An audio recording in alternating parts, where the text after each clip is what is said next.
a way of thinking that to me sounds appropriate to call reductive determinism.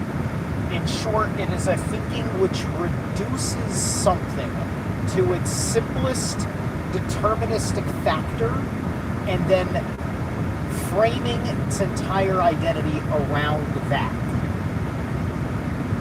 And, I don't know when you can use reductive determinism as a term in an argument, but I do think that you need to think about your strategy about whether A, you are using reductive determinism. And what I mean by that is not that you reduce something to something you've determined, per se. I mean, I do mean that, but what I mean is as an ideological disposition, right? Like, I play devil's advocate all the time. I do a whole lot of things all the time.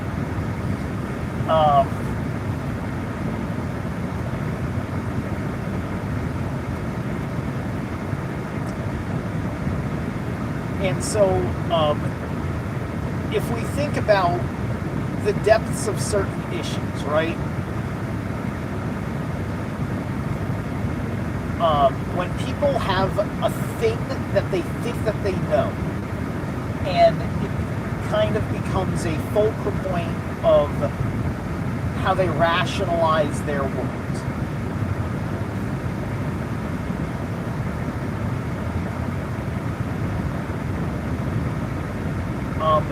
And if that idea is way off of realistic basis,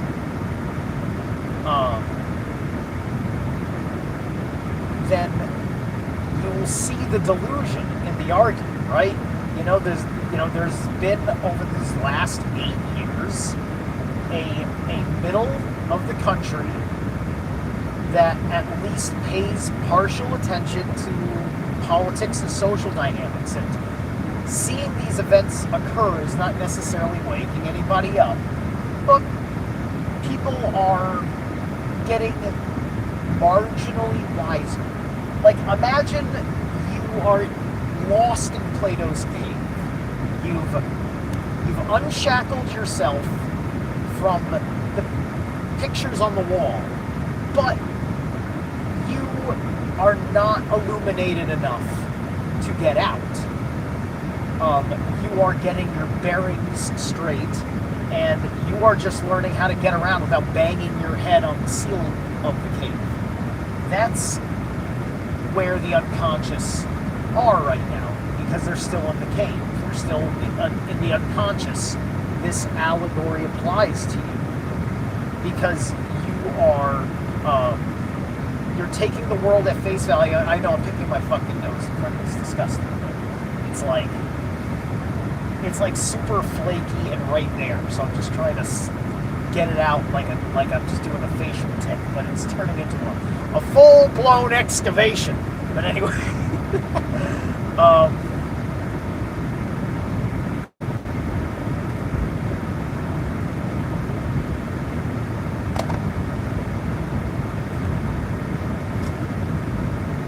I always use the simple thing of the Bible, right? Because what's going to make the difference between somebody being of the character of the Christian Reich versus, it's one thing if you're a Christian and a nationalist, because you could have a secular attitude about government as a Christian. Like, I'm a pagan. I have a secular attitude about paganism and all deifications and anti-deifications as well, having a significant role in government, right? When the communists infiltrated the Democrat Party and began to subvert the left, they were demoralized by it was actually the Republicans at the time that were being the more pro-science people, right? We're talking about, I mean, it was Democrats at that time were also the Southern Christians, a lot of members of the Ku Klux Klan and the early neo-Nazi groups. They're all coming out of here. These would be all the nefarious fucking characters, mind you, that have made up the superficial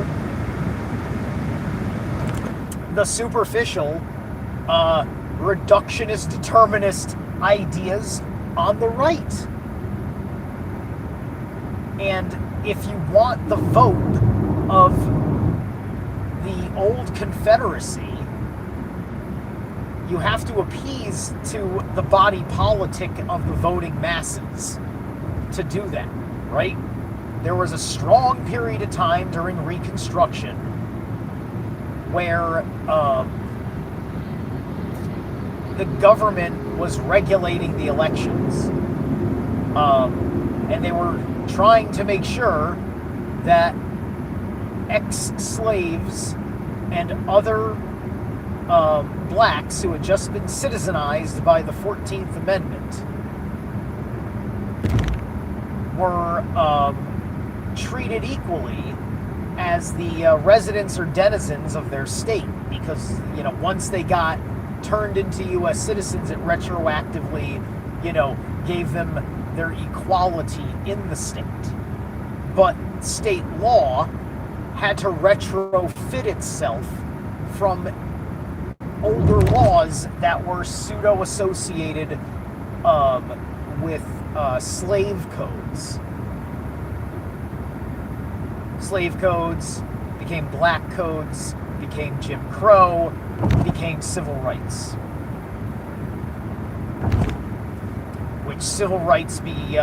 Which then became the reverse racism that we were actually living with for quite a long time.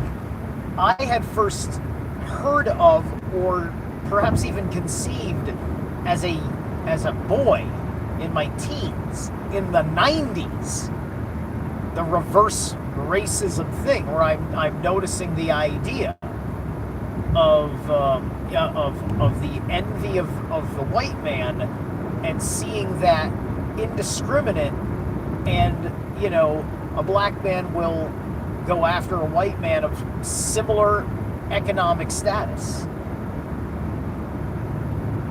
on the lower rung, obviously.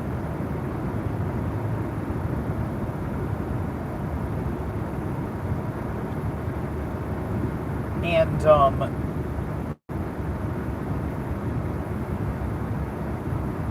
there have always been fucking exceptions to the rules.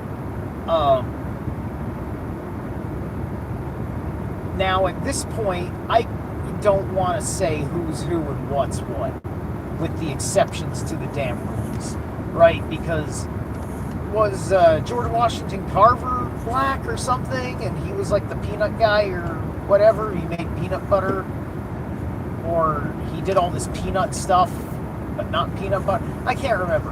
Whatever. You got all these different black names that pop up, right? The unicorns of excellence. But the population as a whole doesn't rise. And then it goes into reset narratives, which you don't need a reset narrative to prove some of the stuff that's getting framed with a reset narrative of how a lot of these people were propped up, if not a complete fabrication of the various new barons of the robber baron, the Gilded Age, right? One could see in many obvious ways that we would not have had the Gilded Age if the South had won the war or preserved its own nationhood, right? Because these robber barons stepped in the absence of the labor and economic system of the slave era of these United States. And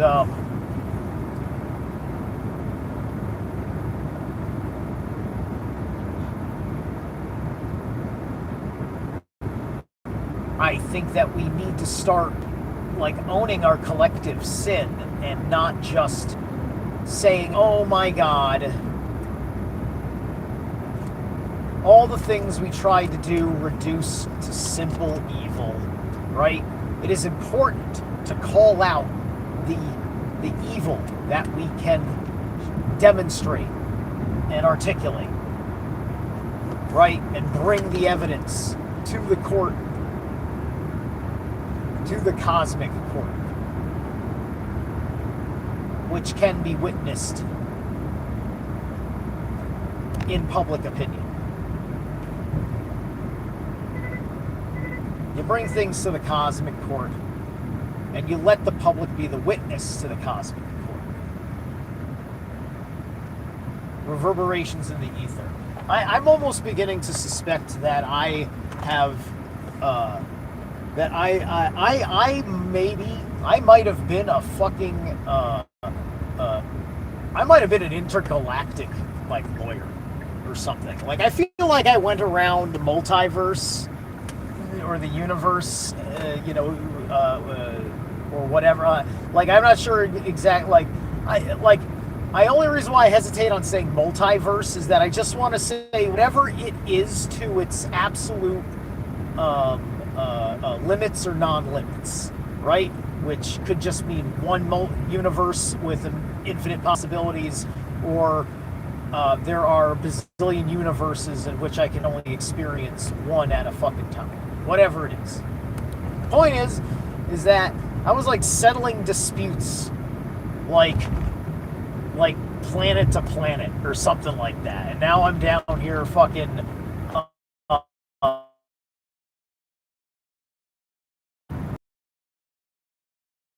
in this corner of the universe. I work for Muad Deep. But anyway,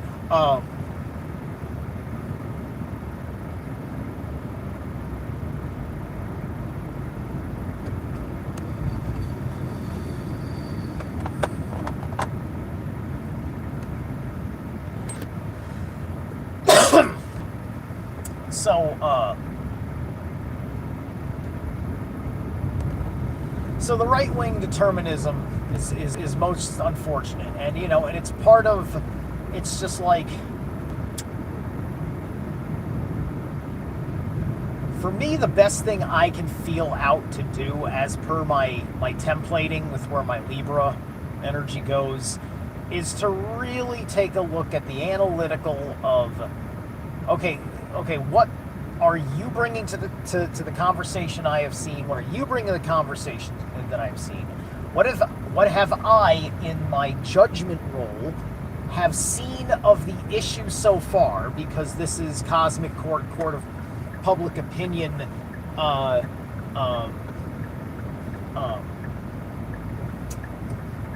accountability, right? Like me gauging how the court of public opinion sees a thing, just to check on myself, because I am not God over here. I am merely doing my part unto the higher force.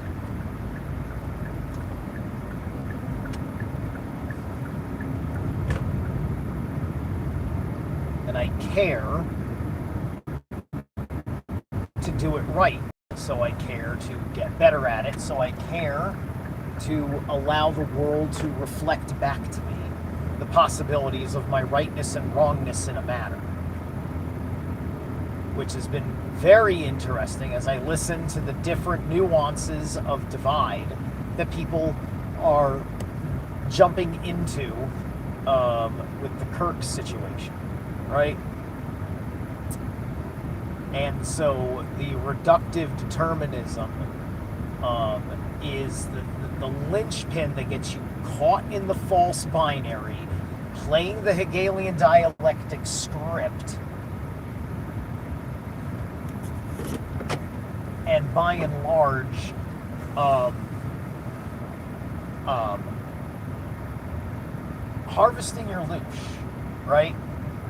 The loosh harvest on the right is not understood the same way.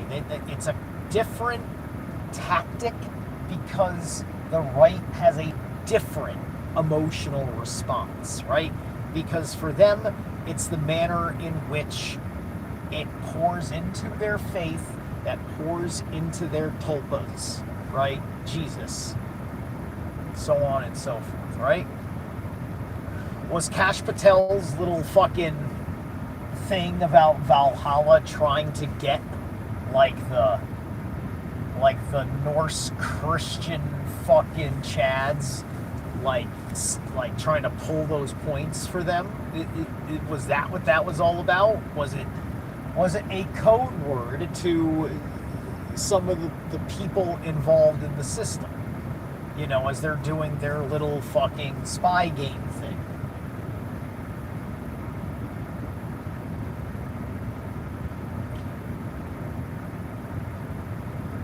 Is it really a distraction?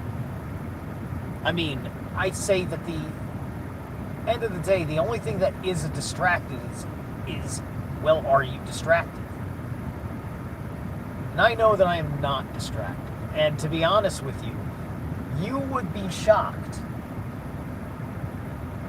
for how much wisdom you were getting out of me about this Kirk thing.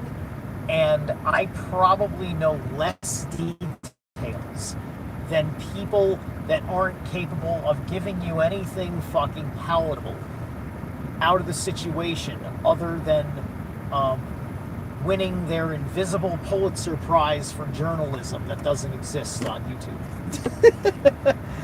um,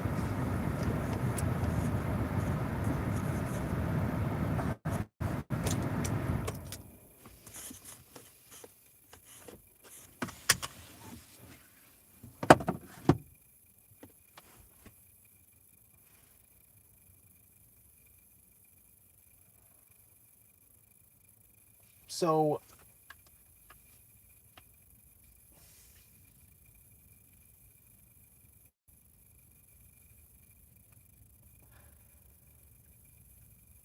we have to, the reductionist determinism is mostly there for the more ignorant of persons, right? Not just uninformed, but limited in informational ability, right? Low vocabulary, alien vocabulary, right? They're not going to understand these things. Limited access to the same media sources, even though they have a smartphone with all the access, right?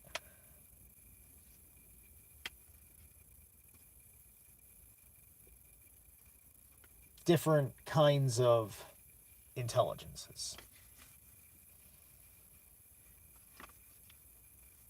And so they want to do with the most manipulatable of people. And it has to be something they believe is effective. And that kind of manipulation has been very effective for a very long time. It was fairly sophisticated in the 1950s.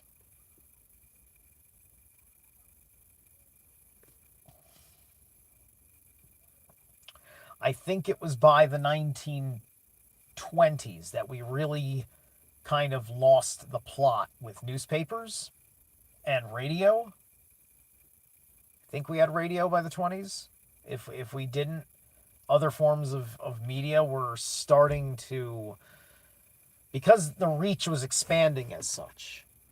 The government and larger industries were much more interested in these mediums over wire and over the airwaves, with the amount of reach and the public's accessibility interest. They needed to start taking control. They didn't want every Tom, Dick, and Harry with a transmitter receiver, you know, reading the right secret report and, you know, getting a whole bunch of people behind it. Right? It's the same thing. This is like Charlie Kirk's dead because he was about to do that with his platform, right?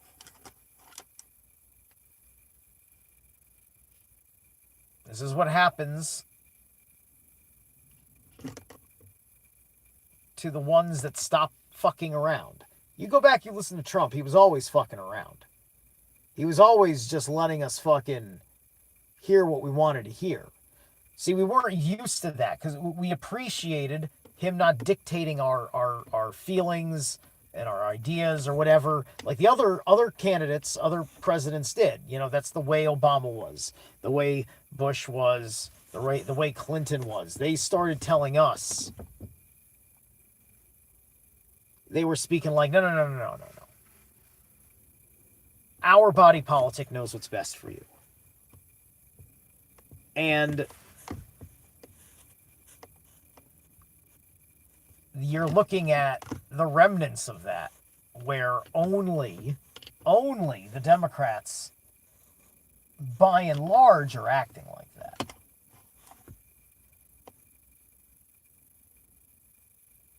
People want to say that the Republicans are acting like that or something because of the way they talk about law. Now look, I'm looking at human behavior determining the need for a police state anyway. Right? Does it mean there's going to be tanks running down the street of a chill street away from all sorts of immorality and suspicious activity and whatever? I don't know. But you know what? It's a karma thing, and I'm not invoking or evoking bad karma by talking about bad karma either, right? Just like how me effectively dismissing that they could ever pull off a faked pandemic, meant that I didn't have to talk about it, and it came anyway, even though I don't believe the law of attraction should have served that way, right? So once you feel the existential law of attraction fail you in the way that you thought that it works, it changes your entire fucking relationship with everything.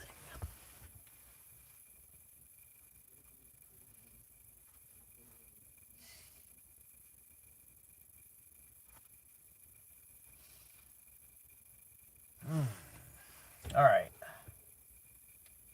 So, long story short, is that we've been seeing the example of this thing on the left where they have that one simple answer. Right? Just like, and the right does this too. And it's not just the Bible. I got a buddy who just like, he's defending a certain position on an incident because he believes in a police report because it's real. I can lie on a police report, and then a cop can approve that statement, and the buck can stop with that if nobody asks any fucking questions, right? Great, it's a real police report. Just like there's a real police report that said that Epstein killed himself, and then we watched Dan Bongino pretend that that was a good answer on live television. Cognitive dissonance is hysterical. All right, I'll catch you guys later.